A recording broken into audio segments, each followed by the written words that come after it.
Hi, I'm Representative Roger Goodman, and in today's Good Minute, I want to highlight an important piece of legislation I've introduced that's intended to foster greater trust between law enforcement and the communities that they serve. House Bill 1399 will ensure that all law enforcement are qualified and properly trained to perform their difficult job, particularly law enforcement agency leaders, our police chiefs and our sheriffs across the state. House Bill 1399 requires sheriffs and police chiefs to be subject to the same training and other requirements as the men and women who work for them and patrol our streets every day.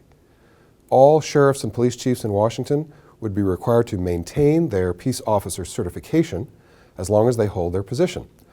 And if they engage in misconduct that leads to their decertification, they would not be permitted to remain a law enforcement executive, and a vacancy would be created in their office and a replacement would need to be appointed. We wouldn't want a sheriff's department in our state to be led by any individual who's been stripped of their law enforcement credential due to serious misconduct. Several sheriffs across our state have expressed their opinion that certain laws passed by the legislature are unconstitutional and that they don't intend to enforce those laws in their counties.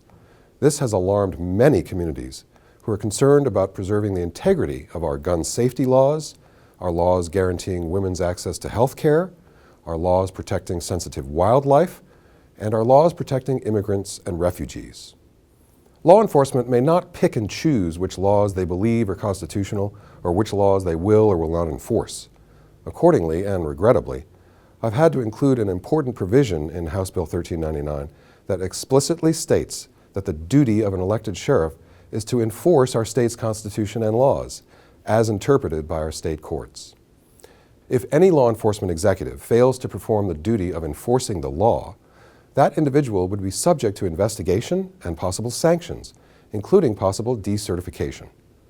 Many rural communities rely on volunteers to help police and sheriff's offices with assignments such as traffic control and search and rescue.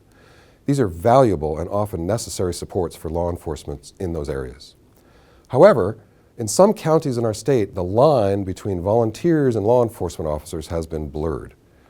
House Bill 1399 will clarify that only people who are fully trained and certified can engage in police powers such as detaining and arresting people, wielding weapons, and using force, including deadly force, against others.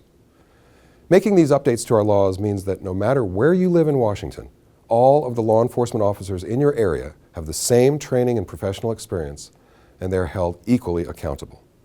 It improves public safety by clarifying who has the power to enforce our laws, and it increases transparency by ensuring that the top law enforcement officers in our state are being held to the same standards as the brave men and women they lead. House Bill 1399 received a hearing recently in the House Community Safety Committee, where I serve as chair, and has just been approved by the committee and will now be moving on to the next step in the legislative process, a debate and vote on the floor of the House. I welcome your thoughts on this matter and on any other issue of concern to you, so please reach out to my office anytime. That's all for now. Stay tuned for the next Good Minute coming soon, and thanks very much for your interest in public policy and the legislative process.